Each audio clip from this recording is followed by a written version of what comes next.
Hi, dear students. In the previous class, we were discussing about the 1 mark questions of the first chapter. That means the microeconomics, introduction to microeconomics, 1 mark questions ಎಲ್ಲ explain ಮಾಡಿದೆ. In this video, I would like to explain about the 2 marks questions of this chapter, the important 2 marks questions of this chapter. Let us move on to the 2 marks questions of this chapter. Introduction to microeconomics chapter ಅಲ್ಲಿ 2 marks ಅಲ್ಲಿ ಮೊದಲನೇ question ಕೊಟ್ಟಿರೋದೇನು ಅಂತಂದ್ರೆ ನಿಮ್ಗೆ mention the central problems of an economy ಅಂತ ಕೊಟ್ಟಿದ್ದಾರೆ. Central problems ನಿಮ್ಗೆ don't be confused with the central problems of an economy and centrally planned economy ಮತ್ತೆ ಸೆಂಟ್ರಲ್ ಪ್ರಾಬ್ಲಮ್ಸ್ ಇದೆರಡಕ್ಕೂ ಕನ್ಫ್ಯೂಸ್ ಮಾಡ್ಕೊಬೇಡಿ. ಅಲ್ಲಿ ಪ್ರಾಬ್ಲಮ್ಸ್ ಅಂತ ಬಂತು ಅಂತಂದ್ರೆ 3 ಪ್ರಾಬ್ಲಮ್ಸ್ ನ ಬರೀಬೇಕು. ಅಥವಾ ಸೆಂಟ್ರಲಿ ಪ್ಲಾನ್ಡ್ ಎಕನಾಮಿ ಅಂತ ಕೇಳ್ತಿದ್ದಾರೆ ಅಂತಂದ್ರೆ ಅದರಲ್ಲಿ ನಿಮ್ಗೆ it is the type of economy where all the decisions are taken by the central government ಅದನ್ನ ಬರೀತೀರಾ ನಿಮ್ಗೆ. ಬಟ್ ಇಲ್ಲಿ ಕೇಳಿರೋದು 2 marks ಕ್ವೆಶನ್ ನಿಮ್ಗೆ first one mention the central problems of an economy ಅಂತ ಕೇಳಿದ್ದಾರೆ. Only there are 3 problems. ಯಾವುದೇ ಎಕನಾಮಿಗಳು ತಗೊಳ್ಳಿ 3 ಬೇಸಿಕ್ ಪ್ರಾಬ್ಲಮ್ಸ್ಗಳು ಅಥವಾ ಸೆಂಟ್ರಲ್ ಪ್ರಾಬ್ಲಮ್ಸ್ ಬರುತ್ತೆ. ಅದ್ ಬಿಟ್ರೆ ಬೇರೆದೆಲ್ಲ ಪ್ರಾಬ್ಲಮ್ಸ್ಗಳೇ. ಆದ್ರೆ ಇದ್ರಷ್ಟು ಪ್ರಾಬ್ಲಮ್ಗಳು ದೊಡ್ಡದು ಇನ್ಯಾವುದು ಇರಲ್ಲ.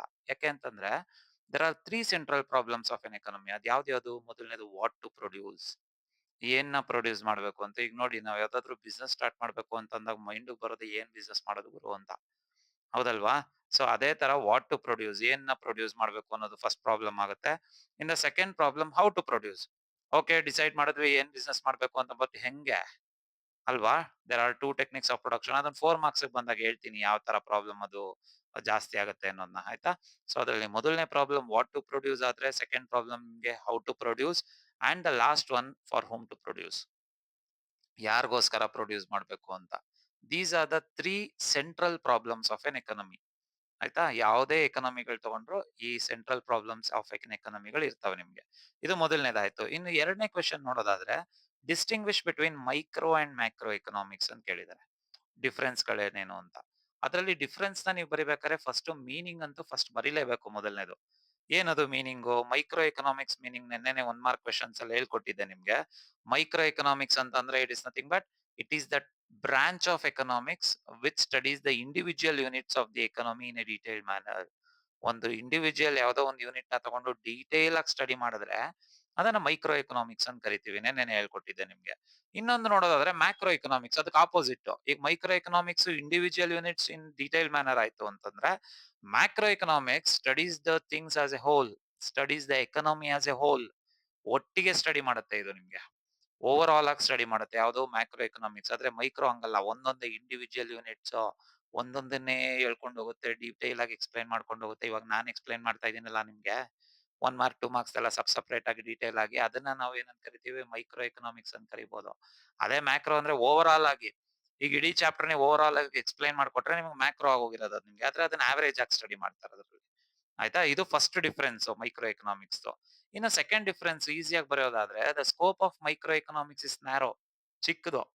Micro economic scope narrow. Narrow ಅಂತಂದ್ರೆ ಚಿಕ್ಕದಾಗಿರುತ್ತೆ ಅದ್ರ ಸ್ಕೋಪ್ ಅಂತ. ಯಾಕಂದ್ರೆ ಇಂಡಿವಿಜುವಲ್ ಯೂನಿಟ್ಸ್ ನ ಸ್ಟಡಿ ಮಾಡೋದು. ಬಟ್ ಮ್ಯಾಕ್ರೋ ಎಕನಾಮಿಕ್ ಸ್ಕೋಪ್ ಇದೆಯಲ್ಲ ದಟ್ ಈಸ್ ವೈಡರ್, ತುಂಬಾ ದೊಡ್ಡದು. ಅದನ್ನ ದೊಡ್ಡ ದೊಡ್ಡ ಕಾನ್ಸೆಪ್ಟ್ ಗಳನ್ನ ಓದ್ತೀವಿ ಇಲ್ಲಿ. ಆಯ್ತಾ? ಇನ್ನೂ ಒಂದ್ ಪಾಯಿಂಟ್ ನ ಬೇಕಾದ್ರೆ ಸೇರ್ಸ್ ಬರಿಬಹುದು ನೀವು. ಮೈಕ್ರೋ ಎಕನಾಮಿಕ್ಸ್ ಗೆ example individual demand, individual price, individual supply ಇದನ್ನೆಲ್ಲ ಬರಿಬಹುದು ನಿಮ್ಗೆ. ಅದೇ ನಿಮ್ಗೆ ಮ್ಯಾಕ್ರೋ ಎಕನಾಮಿಕ್ಸ್ ಬರೆಯೋದಾದ್ರೆ ಎಕ್ಸಾಂಪಲ್ ನ market demand, market supply, aggregate demand ಇದನ್ನೆಲ್ಲ ಬರಿಬಹುದು ನಿಮ್ಗೆ. Okay, so these are the difference between the micro and macro economics. ಎರಡು ಒಂದೇ ಅಲ್ಲ, ಎರಡು ಬೇರೆ ಬೇರೆ ನಿಮ್ಗೆ. ಇನ್ನು third question distinguish between positive and normative economics ಅಂತ ಕೇಳಿದ್ದಾರೆ.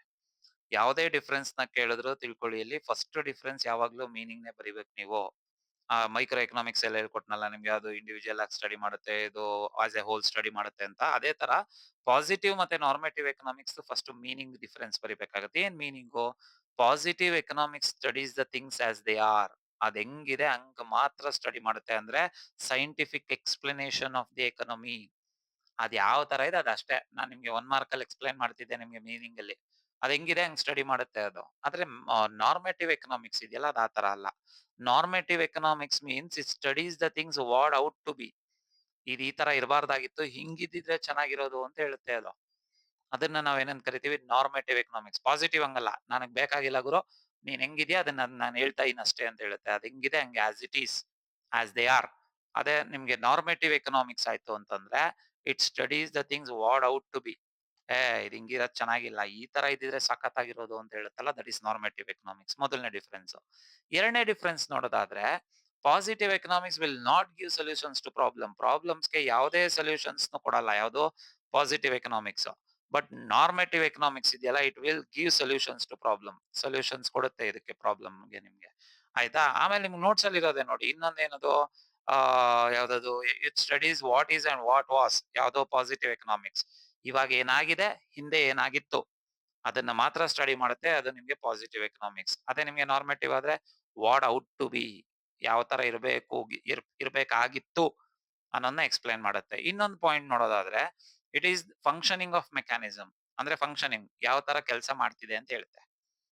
ಈಗ ಪಾಸಿಟಿವ್ ಎಕನಾಮಿಕ್ಸ್ ಏನ್ ಹೇಳುತ್ತೆ ಅಂದ್ರೆ, it explains the functioning of the economy. ಅಂದ್ರೆ ಇದು ಯಾವ ತರ ವರ್ಕ್ ಆಗ್ತಿದೆ, ಯಾವ ತರ ಫಂಕ್ಷನ್, ಯಾವ ತರ ಕಾರ್ಯ ಮಾಡ್ತಿದೆ ಅದು ಅನ್ನೋದನ್ನ ಮಾತ್ರ ತೋರಿಸುತ್ತೆ. ಅದು positive economics. But normative economics ಹಂಗಲ್ಲ. It evaluates the mechanism. Evaluate ಅಂದ್ರೆ ಗೊತ್ತಲ್ವಾ ನಿಮ್ಗೆ?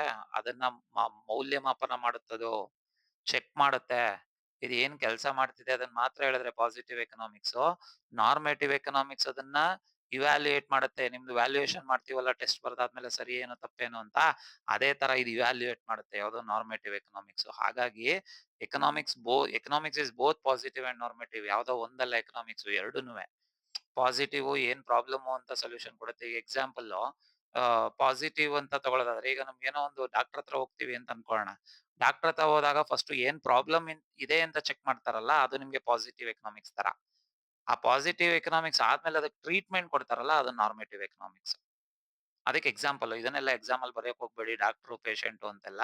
ಬಟ್ ನಿಮ್ಗೆ ಅರ್ಥ ಆಗ್ಲಿ ಅಂತ ಹೇಳಿದೆ ಅಷ್ಟೇ. So this is positive and normative economics difference ಆಯ್ತು. ಅದಾದ್ಮೇಲೆ ನಿಮ್ಗೆ what is production possibility set ಅಂತ ಕೇಳಿದ್ದಾರೆ. ಏನದು ಪ್ರೊಡಕ್ಷನ್ ಪಾಸಿಬಿಲಿಟಿ ಸೆಟ್ ಅಂದ್ರೆ? The collection of all possible combination of two goods and services that can be produced from A given amount of resources and technology. ಅಂದ್ರೆ ನಮ್ಮ ಹತ್ರ ಒಂದಷ್ಟು resources, ಒಂದಷ್ಟು technology ಇದೆ ಅಂತ ಅನ್ಕೊಳ್ಳೋಣ. ಆ ರಿಸೋರ್ಸಸ್ ಮತ್ತೆ ಟೆಕ್ನಾಲಜಿನ ಇಟ್ಕೊಂಡು ಕಾಂಬಿನೇಷನ್ ಆಫ್ ಟೂ ಗುಡ್ಸ್ ನ ಎಷ್ಟು ಕಾಂಬಿನೇಷನ್ ನ ಪ್ರೊಡ್ಯೂಸ್ ಮಾಡಬಹುದು ಅಂತ ಇದು ಆನ್ಸರ್ ನಿಮ್ಗೆ.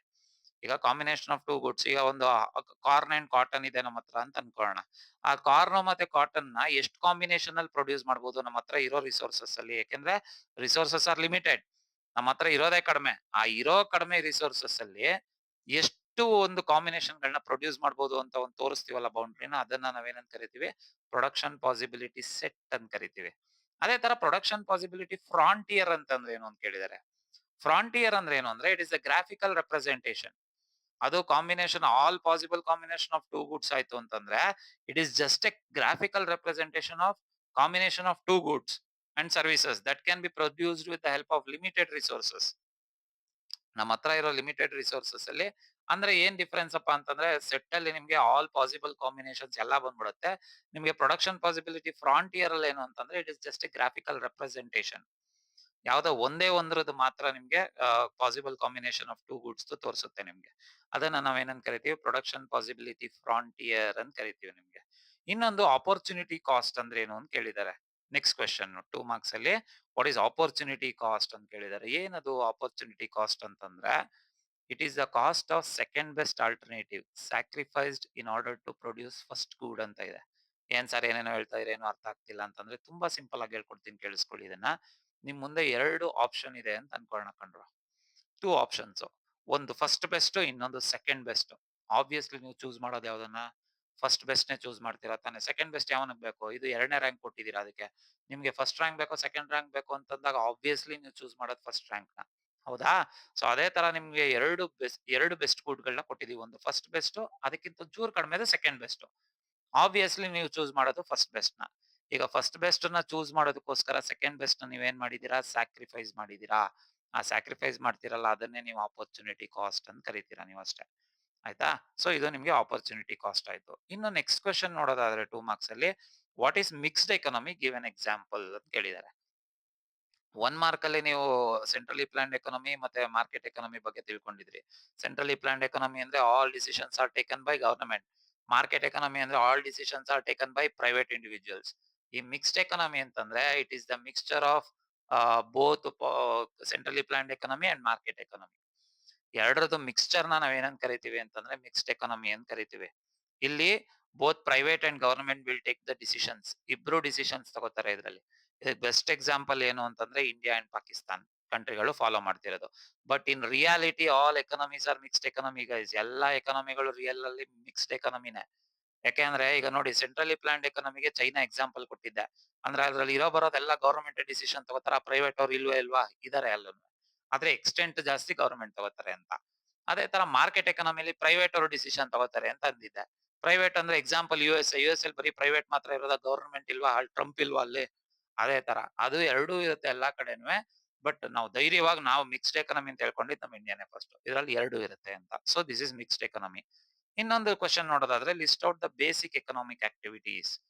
4 ಎಕನಾಮಿಕ್ ಆಕ್ಟಿವಿಟೀಸ್ ಯಾವ್ದ್ಯಾವ್ದು ಅಂತ ಕೇಳಿದರೆ the 4 economic activities are production, consumption, distribution, exchange. ಇದ್ 4 ಮಾತ್ರ. Production, consumption, distribution, exchange economic activities ಅಂದ್ರೆ ಇದ್ 4 ಮಾತ್ರ ಬರುತ್ತೆ, ಇನ್ಯಾವುದು ಬರಲ್ಲ. ಸೊ ಇದಿಷ್ಟು ನಿಮ್ಗೆ ಈ ಚಾಪ್ಟರ್ ಅಲ್ಲಿ ಬರುವಂತದ್ದು 2 ಮಾರ್ಕ್ಸ್ ಕ್ವೆಶ್ಚನ್ಸ್. 2 ಮಾರ್ಕ್ಸ್ ಅಲ್ಲಿ ಇದಿಷ್ಟನ್ನು ಓದ್ಕೊಂಡ್ರೆ ಸಾಕು ಈ ಚಾಪ್ಟರ್ ಇಂದ. ನೆಕ್ಸ್ಟ್ ಕ್ಲಾಸ್ ಅಲ್ಲಿ ನಾನು ನಿಮ್ಗೆ 4 ಮಾರ್ಕ್ಸ್ ಕ್ವೆಶ್ಚನ್ಸ್ ಗಳನ್ನ ಒನ್ ಬೈ ಒನ್ ಹೇಳ್ಕೊಂಡು ಹೋಗ್ತೀನಿ. Thank you very much.